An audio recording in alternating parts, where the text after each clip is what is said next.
Pour soutenir ma chaîne et mes créations, n'hésitez pas à jeter un œil à ma boutique Etsy ou bien à me faire un don sur Utip ou sur Tipeee. Tous les liens se trouvent dans la barre d'infos. Enfin, n'hésitez pas à me rejoindre sur Captain Watch, le réseau social 100% ciné pour suivre toute l'actu. Merci, bon visionnage. Salut tout le monde, je voulais tout d'abord vous dire que je vais faire quelques vidéos sans maquillage. En effet, je pense que vous l'aurez remarqué sur ma chaîne, j'aime beaucoup le maquillage, je me maquille en général beaucoup pour faire mes vidéos, mais je pense que c'est important aussi de montrer ma tronche au naturel parce que je suis pas quelqu'un qui se maquille tous les jours et je me maquille pas du tout par obligation. Et je pense aussi que sur YouTube on voit pas assez de nanas qui sont sans maquillage, donc voilà, maintenant je vais essayer d'alterner un maximum entre des vidéos où je suis maquillée et des vidéos sans maquillage parce que ça me paraît important. Trêve de blabla, aujourd'hui on va faire un petit bilan du Stay at Home Tattoo Club Challenge. Durant cette période de confinement, il y a eu pas mal de challenges qui ont été lancés sur les réseaux sociaux en termes artistiques. Moi j'ai choisi de faire celui-ci tout simplement parce que c'est un challenge qui était français, mais aussi parce que une amie illustratrice que je suis avait décidé de faire ce challenge et ça m'a inspiré moi aussi pour la suivre. Je vous mets d'ailleurs quelques-unes de ces illustrations ici et le lien pour la suivre sur les réseaux sociaux dans la barre d'infos. Ce challenge je l'ai pas du tout abordé de la même manière que le Inktober. Le Inktober pour moi c'est un vrai challenge de travail, dans le sens où la production quotidienne, déjà j'essaye de la tenir au maximum et j'essaye aussi de produire chacun des dessins dans l'optique que je vais pouvoir les vendre. Ici le challenge du Stay at Home je l'ai pas du tout abordé de la même manière. Déjà je ne me suis pas forcée à faire tous les jours. Il y a d'ailleurs 7 jours en tout sur 19 que je n'ai pas fait et je me suis pas du tout mis la pression et j'ai pas du tout pensé à ça dans l'optique chacun des dessins tu pourrais les vendre par la suite. En fait j'avais surtout besoin de me changer les idées par rapport à cette histoire de confinement. La première semaine du confinement j'étais très angoissée, j'arrivais à rien faire et le dessin a été vraiment une vraie moyen pour moi de me changer les idées. Mais pour le coup je suis quand même plutôt contente de certains des dessins que j'ai produits. Je vais les commenter chacun un par un parce que comme il n'y en a pas des tonnes contrairement au Inktober, je vais les commenter chacun un par un. Petite précision aussi, en plus des thèmes du challenge, je me suis imposé deux autres contraintes particulières. Contrainte numéro 1, humaniser tous les thèmes, je voulais représenter des êtres humains. Contrainte numéro 2, varier au maximum les corps parce que ça m'a permis aussi un petit peu d'apprendre et de découvrir à dessiner d'autres corps dont je n'ai pas forcément l'habitude. J'ai ici le carnet avec les originaux, donc si jamais j'ai un peu la tête vers le bas, vous inquiétez pas parce que c'est juste que je suis en train de re-regarder les dessins. Alors le thème du premier jour c'était tout simplement animal aquatique, donc j'ai décidé de représenter une sirène. Honnêtement, sans vouloir me vanter, hein, c'est vraiment mon dessin préféré de tout le challenge et c'est dommage parce que je l'ai fait le premier jour, donc j'ai pas forcément eu l'impression entre guillemets de progresser pendant mon challenge. Mais voilà, j'avais vraiment envie de dessiner une grosse sirène tout simplement avec des vergetures et tout, et je trouve ce dessin vraiment bien quoi, j'en suis contente, ça ressemble à ce que j'avais en tête. J'avais aussi envie durant ce challenge d'essayer de continuer ma technique en noir et blanc mais de ne pas forcément utiliser du dot work partout parce que le dot work déjà ça demande beaucoup de temps et comme je vous l'ai dit j'avais une énergie mentale qui était assez compliquée, j'angoissais beaucoup donc j'avais pas forcément envie de passer 4 heures à dessiner une pièce, mais j'avais aussi envie de voir un petit peu ce que ça donnait quand je faisais des traits et des choses un petit peu plus minimalistes avec quelque chose plus proche de la BD finalement, et celui-ci honnêtement je trouve que j'ai plutôt bien réussi à trouver un compromis dans mon style, j'en suis contente. Alors juste pour la petite anecdote, hein, au milieu j'avais commencé à dessiner un petit autoportrait, il y a un petit croquis.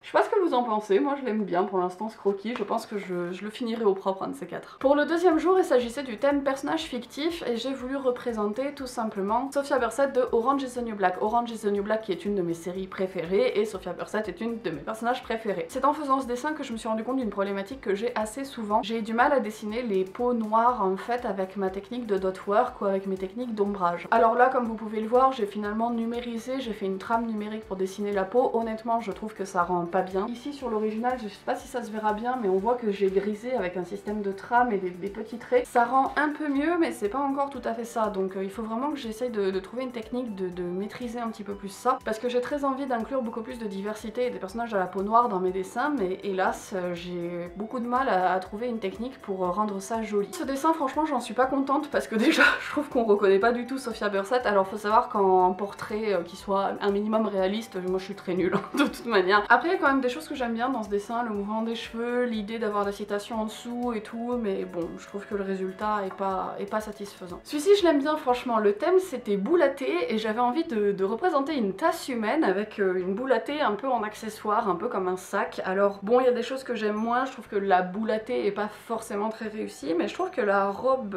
tasse de thé est plutôt bien représentée. Cette fois-ci, j'ai utilisé un crayon à papier et là, le crayon à papier, quand c'est scanné, ça rend pas forcément bien. Et vous le voyez, je pense, sur la version finale, ça fait un résultat qui est pas très uniforme. C'est un peu plus joli sur la version sur la version originale. Alors encore une fois, j'espère que ça rendra quelque chose parce que le crayon de papier tout simplement ça rend mieux quand on le voit en vrai quoi. Alors j'ai aussi voulu en faire une femme poilue, par contre je me suis un peu déchaînée sur les poils, là franchement elle a des jambes de loup-garou. Après c'est pas plus mal hein, de faire une femme aussi qui a des jambes qui soient très poilues. C'est pas du tout une question que ce soit esthétique ou pas, hein, absolument pas. C'est juste que là, j'ai fait des traits qui sont même tellement rapprochés qu'on a l'impression que c'est presque sa peau. Mais sinon, globalement, franchement, je l'aime bien celui-là. Et puis aussi les boucles d'oreilles sachet de thé. Voilà, j'étais assez contente de mon idée. Pour le thème fruits, j'ai voulu reprendre une pose de pin-up assez classique, assez stéréotypée. Mais mettre dessus une personne avec un corps qu'on n'a pas forcément l'habitude de voir dans cette position. Je voulais dessiner une femme musclée. Le problème, c'est que les femmes musclées, j'ai pas du tout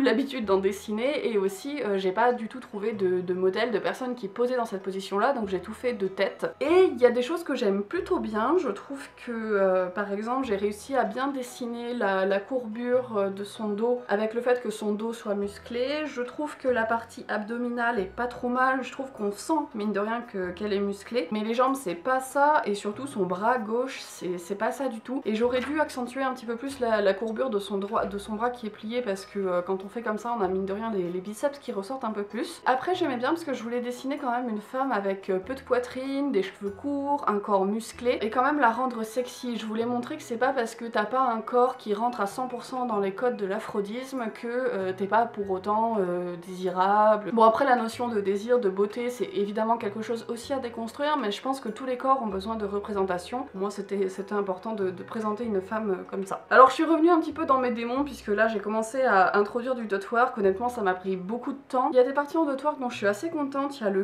la queue de la cerise, notamment la feuille que je trouve assez jolie. Il y a des choses lombrées sous le cou que je trouve assez jolies, mais sinon globalement je pense que j'aurais pu m'abstenir d'en faire autant. Et pareil, je lui ai fait des poils sous les bras et puis des poils au niveau du sexe, parce que je trouvais que c'était important encore une fois de présenter des femmes qui soient un peu poilues. On passe ensuite au dessin qui était sur le thème animal volant, il me semble. C'est clairement le dessin qui m'a demandé le plus de temps de tout le challenge, parce que là je suis allée sur un travail de dotwork à fond.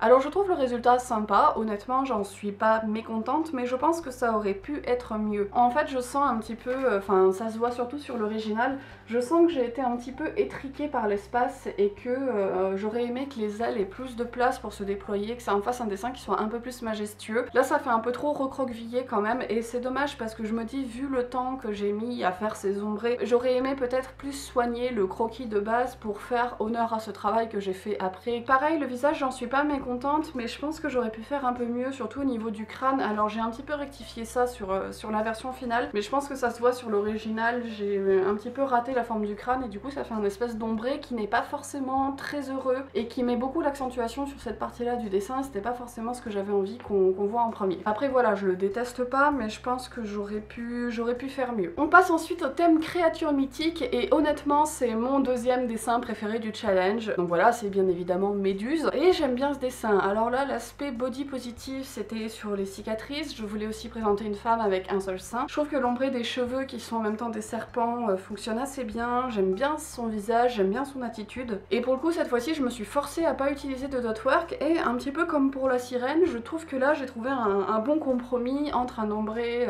un peu plus BD et l'ombré que j'utilise d'habitude. Franchement j'en suis assez contente. Ceci étant, si j'avais eu plus de temps et si je m'étais imposé un côté vente de chacun de mes dessins et tout, je pense que j'aurais pris plus de temps pour soigner la tête de chacun des serpents qui...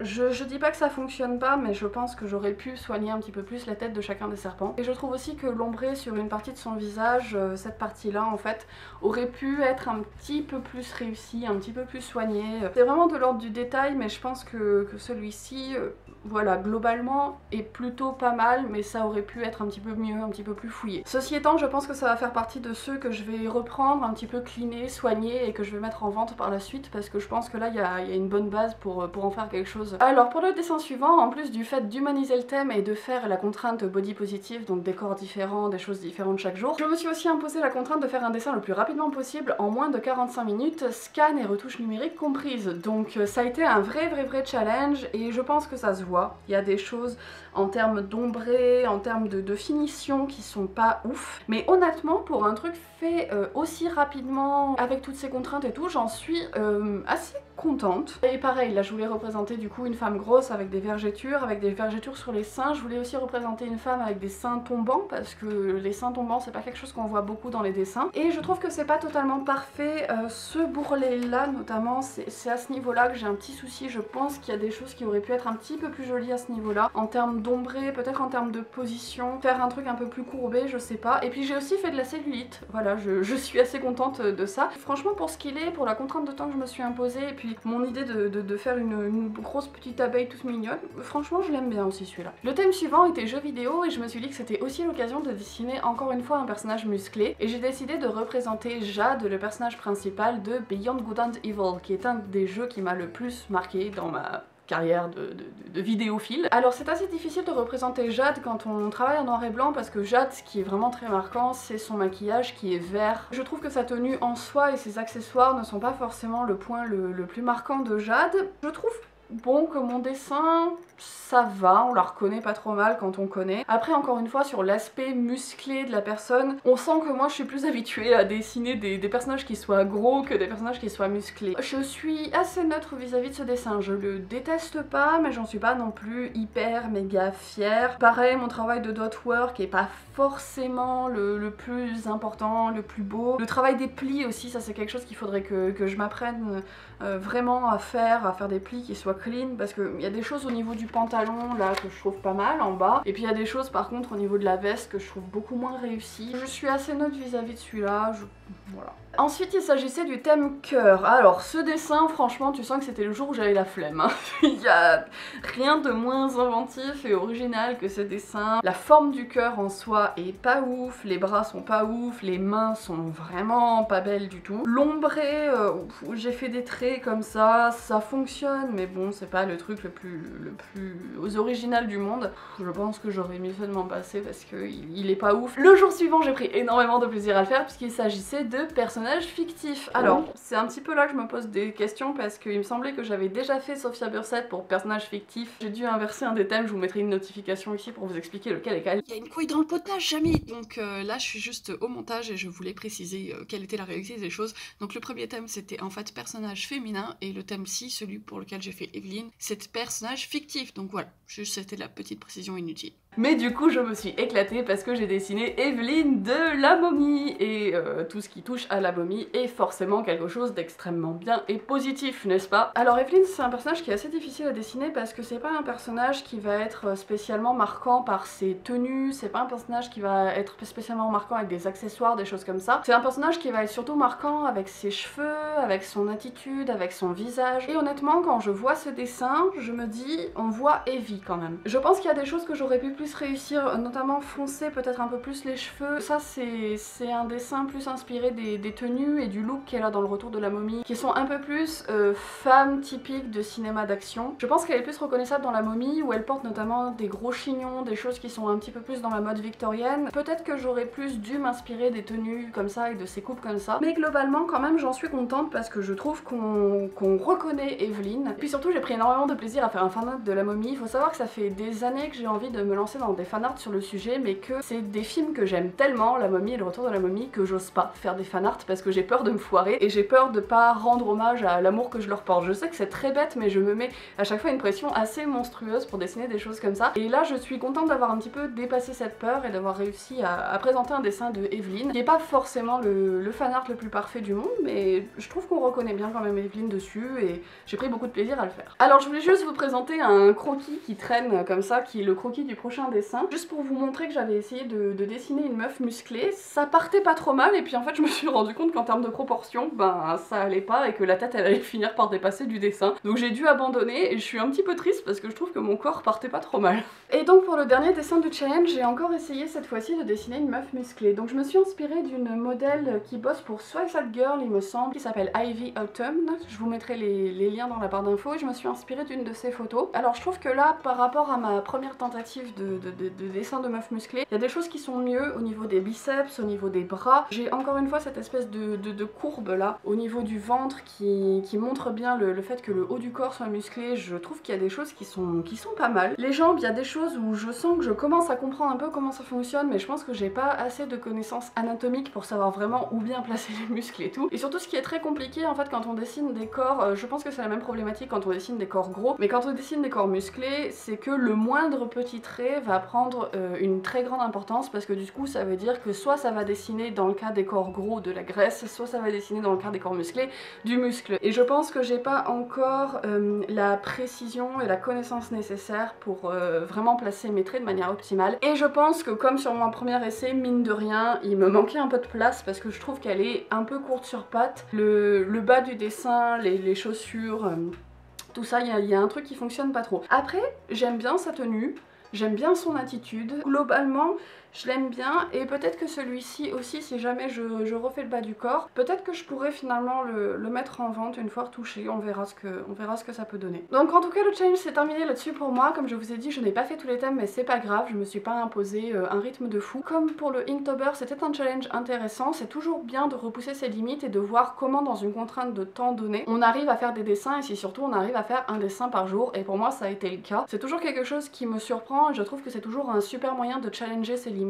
Ceci étant, moi je vous avoue qu'entre le Inktober, le calendrier de la bande dessinée et ce challenge là, ça fait quand même longtemps que je me suis pas mise sur un projet de dessin long. Donc je pense que au moins jusqu'au Inktober de l'année prochaine, je vais lancer tomber le truc de un dessin par jour, parce que là ça fait quand même 3 challenges d'affilée que je me enfile. C'est très chronophage, ça demande beaucoup d'énergie, ça demande beaucoup de temps, et c'est intéressant, mais voilà, là j'ai envie de me concentrer sur des choses plus longues. Et ça tombe bien parce qu'il s'avère que mes 2 premières commandes viennent de tomber, donc j'ai des commandes personnalisées pour faire des affiches de Harry Potter, et j'ai des commandes personnalisées avec cette sirène qui sera mise en scène d'autres manières, donc ça va me faire du bien de me concentrer sur des choses qui sont un peu plus longues et des projets un peu plus ambitieux. Et voilà, je pense que tout ce que j'avais à dire pour ce bilan est terminé. En tout cas, j'espère que ça vous aura plu. Moi je prends toujours beaucoup de plaisir à dessiner, à vous partager tout ça. N'hésitez pas en tout cas à me suivre sur Instagram, parce que sur Instagram j'ai perdu tous mes abonnés à la suite de mon piratage. Si jamais vous n'êtes pas au courant, je vous mets cette vidéo dans la barre d'infos, mais j'étais à presque 600 followers et j'en ai 50 à l'heure actuelle, donc